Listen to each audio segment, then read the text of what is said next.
Hello! Social post channel ప్రేక్షకులకు నమస్కారం. ఈరోజు మనం అడ్వకేట్ పుష్పలత గారితో మాట్లాడి కొన్ని సందేహాలు తెలుసుకుందాం. సందేహాలకి ఎక్స్‌ప్లనేషన్ ఇస్తారు వారు. అందరం విందాము. ప్రేక్షకులు కొన్ని ప్రశ్నలు పంపించారు. వాటికి నేను సమాధానాలు, పూర్తి వివరాలు పుష్పలత అడ్వకేట్ గారిని అడిగి తెలుసుకుందాం. హ్మ్. నమస్తే మేడం. నమస్తే అండి. ఈరోజు ఈ ఆస్తి పంపకాల విషయం గురించి హ్మ్. ప్రేక్షకులు చాలా మంది ప్రశ్నలు అడగడం జరిగిందండి. ఓకే. ఓకే. దానికి మీరు పూర్తి వివరణ చట్టబద్ధంగా ఇస్తే మేము హ్మ్. తెలుసుకొని ప్రేక్షకులకు కూడా తెలుసుకొని వాళ్ళు హ్మ్. వివరణ కోరుతున్నారు. ఓకే. మొదటి విషయం వచ్చేసి ఈ ప్రాపర్టీ పార్టీషన్స్ ఓకే. ఏ హ్మ్. సందర్భంలో కోర్టులో హ్మ్. ప్రాపర్టీస్ పార్టీషన్ సూట్ వేస్తారు? ఏ సందర్భంలో అంటే ముఖ్యంగా అసలు పార్టిషన్ సూట్ ఎందుకు వేయాలి అనే దాని గురించి ముందు చెప్తాను నేను.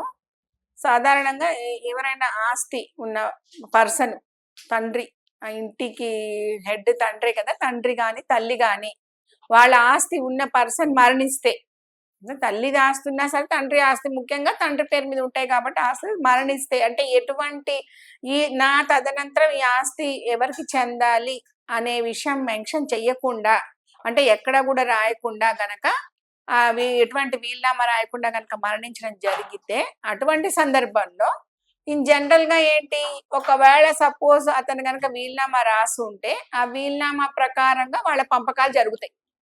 అసలు అది దానిలో మనకి నో డౌట్ అన్నమాట. అసలు ఏ ప్రాబ్లం ఉండదు. దాని ప్రకారం జరుగుతాయి. అలా గూడా కాదు వీలునామా రాయకుండా సపోజ్ ఆస్తి ఉన్న యజమాని ఏమీ రాయకుండా ఆస్తిని వదిలేసి ఆయన చనిపోయాడు. చనిపోయినప్పుడు వీళ్ళిద్దరు ఎవరైతే అంటే ఆయన సంతానము తల్లికి కూడా ఆయన భార్యకు కూడా సమాన హక్కు ఉంటుంది.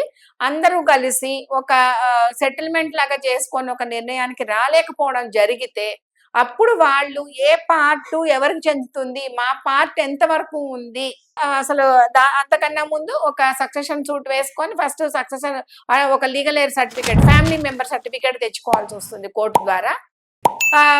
ఆ ఫ్యామిలీ మెంబర్ సర్టిఫికేట్ కనుక వాళ్ళ దగ్గర ఆల్రెడీ ఉన్నట్టయితే యాజ్ పర్ దాని ప్రకారంగా వాళ్ళు కోర్టుకు వెళ్ళి దాని ప్రకారంగా సెక్షన్ 1893 ఆఫ్ పార్టీషన్ యాక్ట్ కింద వాళ్ళు కోర్టులో కేసు ఫైల్ చేసుకోవచ్చు. తద్వారా వచ్చిన తీర్పుని బట్టి వాళ్ళకి పార్టీషన్ జరుగుతుందన్నమాట. ఓకే.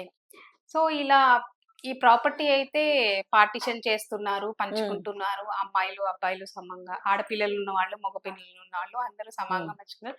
అమ్మాయి, అబ్బాయి ఉన్నవాళ్ళు కూడా పంచుకుంటున్నారు.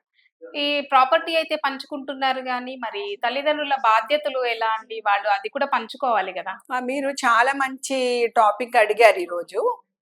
అసలు ఈ పార్టీషన్ సూట్ అనేది సరే కోర్టులో ఫైల్ చేసుకుంటే ఒక కోర్ట్ అనేది ఒక నిర్దిష్టమైన తీర్పు ఇస్తుంది. దాని ప్రకారంగా వీళ్ళు పంచుకుంటారు. అది బాగానే ఉంది. కానీ మీరు అడిగిన డౌట్ చాలా మందిలో ఇన్నర్ ఫీలింగ్ లాగా ఉంటుంది తప్పితే ఎవరు బయటికి ఎక్స్‌పోజ్ చేయలేకపోతే చాలా మందికి ఇంకా అది తెలియదు. మరి నిజమే ఎవరికైనా కానీ ఇప్పుడు ఆస్తి ఉంది. సపోజ్ ఇది కోటాను కోట్ల ఆస్తులు ఉండొచ్చు. కనీసం ఒక 5,00,000, 10,00,000 అన్నా ఉంటుందిగా ఆస్తి అంటే. ఆస్తి అంటే ఈరోజు ఉన్న ప్రాపర్టీ వాల్యుయేషన్ ప్రకారంగా మన హిందూ చట్ట ప్రకారం మనం ఓన్లీ ఈ ఆంధ్రప్రదేశ్, తెలంగాణ విషయానికే ఆలోచిద్దాము. ఈ మినిమమ్ 10,00,000 లేనిదే 10, 20,00,000 లేనిదే ఏ ప్రాపర్టీ రాదు. ఎంత పల్లెటూరులోనైనా గానీ. అంటే ఒక గుడి నేను చిన్న ప్రాపర్టీ నుంచే చెప్తున్నాను. కోట్లల్లో కూడా ప్రాపర్టీస్ ఉండొచ్చు. సపోజ్ లేదు ఒక 3,00,00,000 ప్రాపర్టీ ఉంది. సపోజ్ ఇద్దరు మగపిల్లలు, ఒక ఆడపిల్ల గాని లేకపోతే ఇద్దరు ఆడపిల్లలు, ఒక మగపిల్ల ఉన్నప్పుడు 3,00,00,000 ప్రాపర్టీ ముగ్గురు సమానంగా పంచుకుంటున్నారు. ఓకే. పంచుకున్న తర్వాత తల్లిదండ్రులు మాత్రం కొడుకుదే బాధ్యత. కొడుకు మీదకే వదిలేస్తున్నారు. మాకేం బాధ్యత ఉన్నాయి? కొన్ని కమ్యూనిటీల్లో వాళ్ళు చనిపోయిన తర్వాత తద్దినాలు పెట్టడాలు ఇలాంటివి కూడా ఉంటున్నాయి. అలాంటి సందర్భాల్లో కూడా అది మీదే బాధ్యత. మీరెందుకు మా తల్లిదండ్రులను చూడట్లేదు అని చెప్పి వాళ్ళ మీద పోట్లాటకొస్తున్నారు. వాళ్ళ మీద సిద్ధంగా ఉన్నారు. కానీ మరి వాళ్ళ గురించి వాళ్ళకే తెలియట్లేదు. ఎందుకంటే అది ఇంకా అమల్లోకి పూర్తిగా రాలేదు. చట్టంలో ఉంది. కానీ ఏంటి ఆడపిల్లలకి కాదు అల్లుడికి కూడా అల్లుడు ఇటు కోడలకి ఎంత బాధ్యత ఉందో అల్లుడు అండ్ కూతురు కొడుకు నలుగురికి సమానంగా బాధ్యతలు ఉన్నాయి. సపోజ్ తల్లి తండ్రి ఇద్దరు ఉన్నా ఇద్దరిని చూడాల్సిందే. తండ్రి చనిపోయి ఆయన ఆస్తి పంచుకోకపోయినా గానీ వాళ్ళకి బాధ్యతలు ఉన్నాయి. సందర్భాలలో పేరెంట్స్ చాలా మానసిక వేదనకి కూడా గురవుతున్నారు. గురవుతున్నారు ఎందుకు అంటే ఇప్పుడు ఇక్కడ పాయింట్ ఎక్కడ ఉందంటే మీరు కోర్టుకి వెళ్ళినప్పుడు కోర్టు ఏం చెప్తుంది ఆ చనిపోయిన పర్సన్ లీగల్ గా వారసులు ఎవరున్నారో వాళ్ళందరూ ఈక్వల్ గా ఆస్తి మీరు కోర్టుకి వెళ్ళినప్పుడు కోర్టుకి ఏ ప్రాబ్లం గురించి వెళ్ళారో ఆ ప్రాబ్లం మీద మాత్రమే మీకు సొల్యూషన్ వస్తుంది. కానీ మీరు ఈ ప్రాబ్లం ఏంటి తల్లిదండ్రుల్ని నా బిడ్డలు ఎవరు చూడట్లేదు అనే ప్రాబ్లం గురించి మీరు కోర్టుకి వెళ్ళట్లేదు.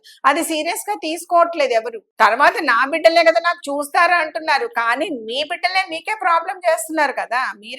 మీరు సఫర్ అవుతున్నారు, అవమానాలు పాలవుతున్నారు, అందరి మధ్యలో 10 మందిలో అవమానాలు పాలవుతున్నారు. సో ఇక్కడ అసలు మెయిన్ గా పార్టీషన్ సూట్ వేసే అవసరం కానీ లేకపోతే తల్లిదండ్రులు సరిగ్గా చూడకపోతే వాళ్ళు రేపొద్దున వెళ్ళి ఇంకో కేసులు వేసే అవసరం కానీ ఎందుకు వస్తున్నాయి అంటే ఈ స్టెప్ ఫస్ట్ స్టెప్ ఏదైతే తొలి అడుగు ఏదైతే బేస్మెంటే కరెక్ట్ గా ఉంటే ఈ ప్రాబ్లమ్సే రావు మనకి. ఒకవేళ మీరు అనొచ్చు మేడం నేను పార్టీషన్ సూట్ గురించి అడిగితే మీరు బేస్మెంట్ ఏంటి మీరు కరెక్ట్ గా ఆ తల్లి తండ్రి ఏ తండ్రి అయితే ఆస్తి ఉందో ఆ తండ్రి నేను ఇది వరకు చాలా వీడియోస్ లో చెప్పాను ఆ తండ్రి తన ఆస్తి తదనంతరం మాత్రమే ఎవరికి తన బిడ్డలకి సమానంగా రావాలి, తనకి తన భార్య అనే వీలునామా తప్పనిసరిగా రిజిస్టర్ కూడా చేయించండి. ఆ విధంగా చేస్తే మీకు పార్టీషన్ సూట్ తోటి కానీ అండ్ లేకపోతే మన డివిసీలు అంటే తల్లిదండ్రులు చూడట్లేదు అతని తదనంతరం అతని భార్య ఏమైపోతుంది అవును ఏమైపోతుంది పంచుకోవాలని అది చెయ్యాలి. నా భార్యని చూడాలి అనే ఇది నేనేదో చెప్పడం కాదు, నా దగ్గరకు వచ్చిన క్లయింట్స్ కి నేను చాలా మందికి చేయించాను. ఆ విధంగా రిజిస్ట్రేషన్ ఒక కేసులో భార్య మంచంలో ఉంది, ఎప్పటి నుంచో ఆవిడకి అల్జీమర్స్ వచ్చి భర్త యాక్టివ్గా ఉన్నారు. వాళ్ళ వయసు ఎంతో లేదు ఇద్దరికి, ఆయనకి 65 ఆవిడకి 62 ఆల్మోస్ట్ అలా ఉండొచ్చు, మా అయితే ఇంకో 2 ఏళ్ళు పెంచుడు. ఆయన యాక్టివ్ గా ఉన్న మనిషి ఆయన నా దగ్గరకు వచ్చారు, నేను వీలునామా రాశాను చేయించాను, చక్కగా రిజిస్ట్రేషన్ చేయించాను, నా భార్యను చూసిన వాళ్ళకి ఎక్స్ట్రా ఆస్తి అనే విషయం కూడా మెన్షన్ చేయించిన తర్వాత నేను స్టన్ అయిపోయిన షాక్ గురైన సందర్భం ఏంటంటే ఆవిడ బానే ఉన్నారు, ఆయన చనిపోయారని చెప్పి ఆయన పిల్లలు నా దగ్గరకు వచ్చారు. అలాంటివి జరుగుతాయి. నేను బానే ఉన్నాను వీలునామా అంటే మంచంలో ఉన్న వాళ్ళు రాయాలి అనేది కాకుండా అలా రాయడం ద్వారా వాళ్ళకి ఈ డివిసీలు కానీ కూతుర్లు కొడుకులు సరిగ్గా చూడకపోవడాలు కానీ సరే ఓకే. ఇక్కడ ఇంకొక డౌట్ కూడా వస్తుంది మీకు, ఇప్పుడు వాళ్ళకి ఆస్తులు ఉన్న వాళ్ళకైతే ఈ ఫెసిలిటీ ఉంది, ఆస్తులు లేని వాళ్ళకైతే ఇప్పుడు తల్లిదండ్రుని బాధ్యత వాళ్ళకి ఎలాగూ తప్పదు. వాళ్ళు అందరూ వంతులేసుకోకుండా ఒకళ్ళు కరెక్ట్ గా చూడడము, ఒకళ్ళే కరెక్ట్ చూస్తుంటారు, కొన్ని ఫ్యామిలీస్ లో చూస్తున్నాం. అలాంటి సందర్భంలో ఎవరు బయటికి రారు.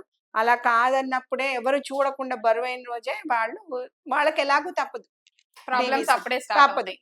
డివిసీలో ఏదో వేసుకోవాలి తల్లి నా పిల్లలు చూడట్లేదు అని. కనీసం ఈ ప్రాపర్టీస్ ఉన్న వాళ్ళు అది అడ్డం పెట్టుకునైనా ఈ విధంగా రాయడం వల్ల వాళ్ళకి కొన్ని ప్రాబ్లమ్స్ ఫ్యూచర్ లో వాళ్ళ అతని ఫ్యామిలీయే కోర్టు చుట్టూ తిరగకుండా, మొన్న నేనేదో వీడియో చేస్తే దానిలో వాళ్ళు మేడం గారు మీ సలహాలతోటి మాకు కోర్టు చుట్టూ తిప్పకండి అంటే నా సలహాలు కాదు, మీరు వితౌట్ విల్ డీడో ఏదైనా ప్రాపర్టీ ఎవరికి చెందాలని మీరు రాయకుండా ఇంటి యజమాని మరణించడం జరిగితే మీ వాళ్ళకి మీ ప్రాపర్టీ చెందడం కోసం మీరు రావాల్సి వస్తుంది. అంతేగాని వాళ్ళకి ఎట్లా చెయ్యాలి, వాళ్ళు ఏ విధంగా బయటపడాలి అనే దాని కోసము మనము ఈ పార్టీషన్ సూట్స్ ఇది అవసరమైన వాళ్ళకి మాత్రమే ఇదండి. అవసరం లేని వాళ్ళు మా బుద్ధి సలహాలు తీసుకొని మీరు ఉట్టి పుణ్యానికి ఏమి లేకపోయినా కోర్టుకు రమ్మని మేము చెప్పట్లేదు. అది సో అయితే మీరు ఈ పేరెంట్స్ అనేవాళ్ళు పూర్తి ఆరోగ్యంగా ఉన్నప్పుడే సరైన నిర్ణయములు తీసుకొని పిల్లలకి సమానమైన హక్కులు ఇస్తూ వీలునామా రాయించుకుంటే బాగుంటుంది, తదనంతరం వాళ్ళకి చెందేటట్టుగా. న్యాయంగా చనిపోతే ఆయన భార్యని ఎవరు చూస్తారు, ఆ భార్యని చూడడానికి వాళ్ళకి ఏదో ఆఫర్ ఇవ్వడమో లేకపోతే తన షేర్ ఇవ్వడమో అవి పక్కన మందిగా రాయాల్సిందేనండి. లేకపోతే చాలా అలాంటివే ఈ రోజు కోర్టులలో వచ్చే కేసులన్నీ అంతే కదా. ఇప్పుడు ఈ ప్రాపర్టీ మీద ఈ ఒకళ్ళ ప్రాపర్టీ మీద పక్కింటి వాళ్ళకైతే రైట్ ఉండదు కదా, వాళ్ళే రైట్స్. ఈ రోజు ప్రాపర్టీ కేసులు పార్టీషన్ సూట్స్ ఇన్ని విధంగా విచ్చలవిడిగా ఫైల్ అవుతున్న దానికి రీజన్ అక్కడి నుంచి స్టార్ట్ అయింది. ఎవరైతే బలంగా ఉంటుందో అక్కడి నుంచే స్టార్ట్ అయింది. Okay madam. మీరు సలహాలు ఇచ్చినందుకు చాలా థాంక్స్. సో, ప్రేక్షకులు అర్థం చేసుకుంటారనుకుంటాను. ఎంతో మంది సీనియర్ ఎక్స్‌పర్ట్స్, అడ్వొకేట్స్ చాలా సలహాలు ఇస్తున్నారు. అది పాటించి మీరు మీ సమస్యలన్నీ పరిష్కారం చేసుకోవాలి. దానికి తగినైన నిపుణులని సంప్రదించి సలహాలు తీసుకొని సమస్యలు రాకుండా మీ జీవితం సాఫల్యం చేసుకుంటారని కోరుతూ సోషల్ పోస్ట్ ఛానల్ నుంచి నమస్కారం.